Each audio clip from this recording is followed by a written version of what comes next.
Hi, welcome to Quid Pros Quo. I'm Rin, I'm Zach. and today we are talking about why you should track your writing, or as our speaking notes are titled, Rin's writing spreadsheet. Because let me tell y'all, I made the most insane spreadsheet to track my writing this year. I'm calling it my 2024 writing wrapped because at the end of the year, I hope to have a picture of all the words I wrote and all the hours I spent and the type of writing I did, all broken down, and I think that's super cool. It's like a Spotify wrap up for your writing. So let's talk about like tracking writing in general. Zach, how do we track our writing and like why do we track writing? Yeah, that's a great question. Tracking writing, I think, it can be helpful because first and foremost, it can help establish a habit. We've said it on the podcast before, and we'll repeat it here again, that you do not need to write every day to be an author. That is, we're not about that. The Puritan work ethic is out, right? We want to be mindful about, you know, energy levels fluctuate, time commitments fluctuate. You know, there are going to be there are going to be seasons in your life where you're able to write every day, and there are going to be seasons in your life where you're like, you know what, I sat down and I wrote 1,000 words today, and that's all I'm going to write for the month, and that's okay. You're still a writer. Mhm. But if you're trying to move in a direction of being like having consistency in your writing, whether it's on a monthly or a weekly basis, whatever it may be, tracking your writing is a really useful tool for developing that goal. And it also helps you to create a visual representation of your progress. Because when you build momentum from one victory, it helps you to achieve other victories too. I think it can be really hard to feel like you're making progress when everything is digital because like your scroll bar gets longer.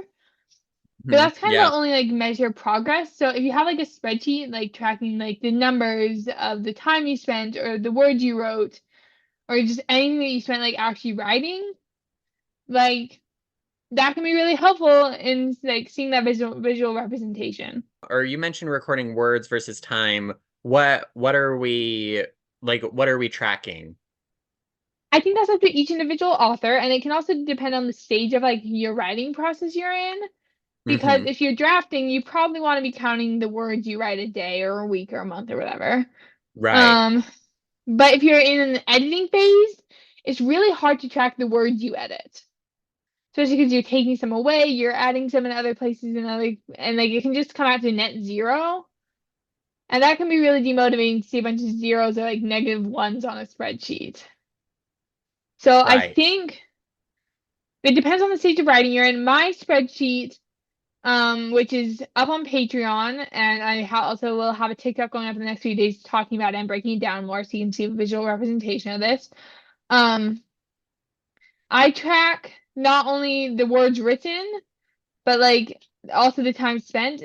It's really useful to realize that not all writing is putting words down on paper.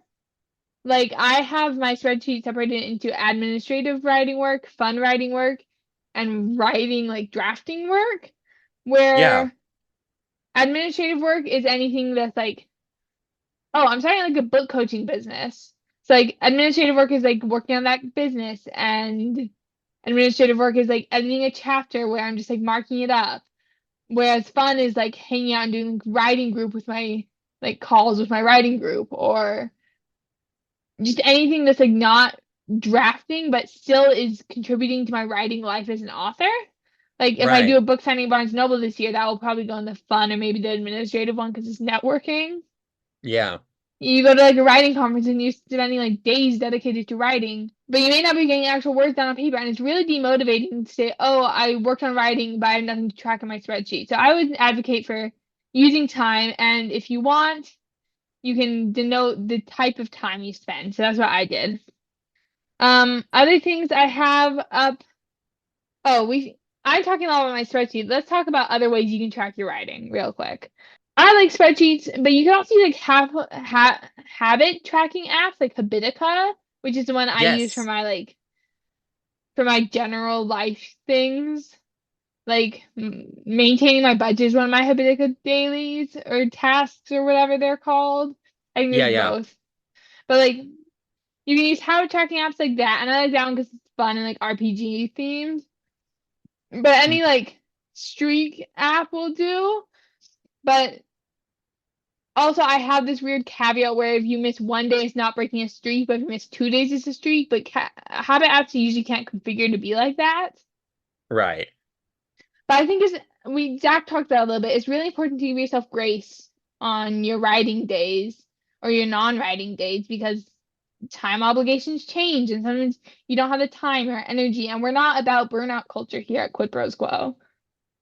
Nope, not at all. Burnout is no fun. You could also use Obsidian, which is something we talked about in the world building mini series we did a week or two ago.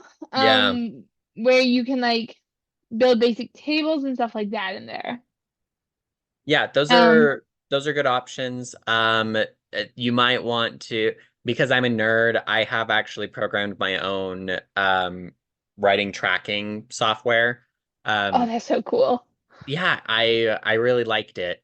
I don't use it much anymore because I'm moving more towards like doing some kind of writing task because I was not as flexible with including like administrative stuff. Because right now I'm doing a lot of like admin stuff and marketing for Yeah. my book. The So Black it's Crescent is coming out so soon. yes, it's coming out really soon. And I have a pre-order link that is available, It and you can literally came out pre-order it. today, the day we're recording this, right? Yes, it did. Yeah, we should put that link in the description.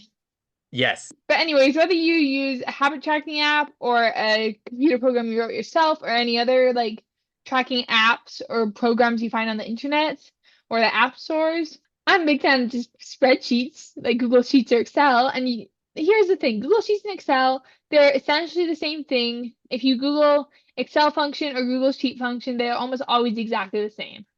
They Hmm. work the same way, but Google Sheets is free and backed up to the cloud for free. Yep. So I love Google Sheets. And also, I think it's prettier than Excel. I think Excel is kind of ugly, honestly. It feels more chunky. Yeah. And you can make both of them very pretty. I don't, I, I'm good at spreadsheets and making them functional. I'm not very good at making them pretty yet. So, anyways, Google Sheets.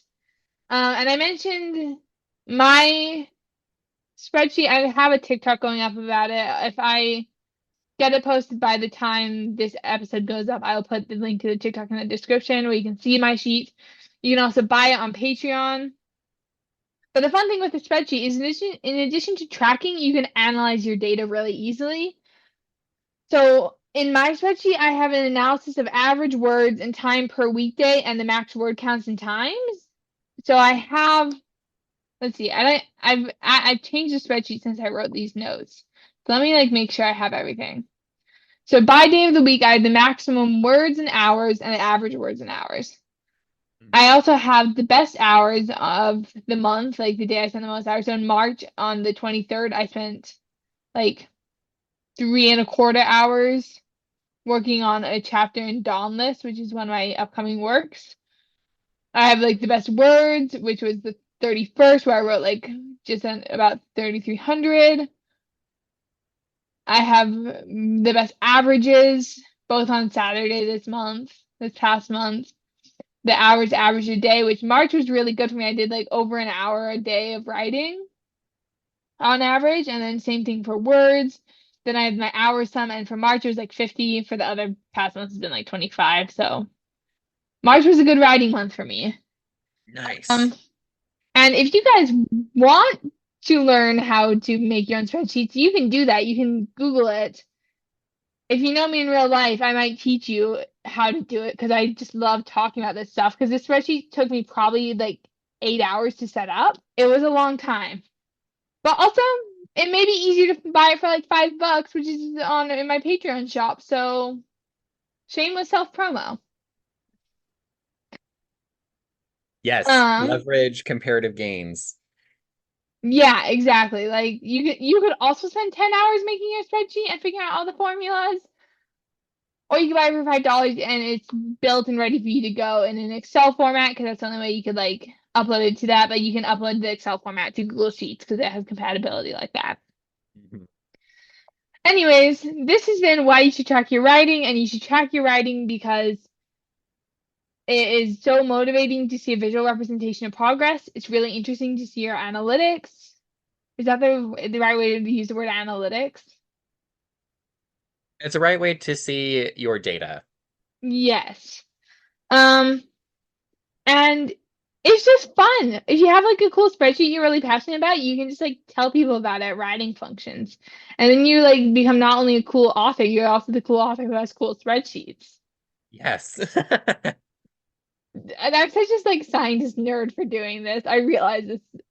I'm my biologist is coming out hardcore right now, especially my like analytical biologist, where I did like hundreds and hundreds of spreadsheets over the course of my biology career in college, Right, and even right. more in my lab time. Yeah, anyways, I'm a nerd. I love spreadsheets. I think you should track your writing.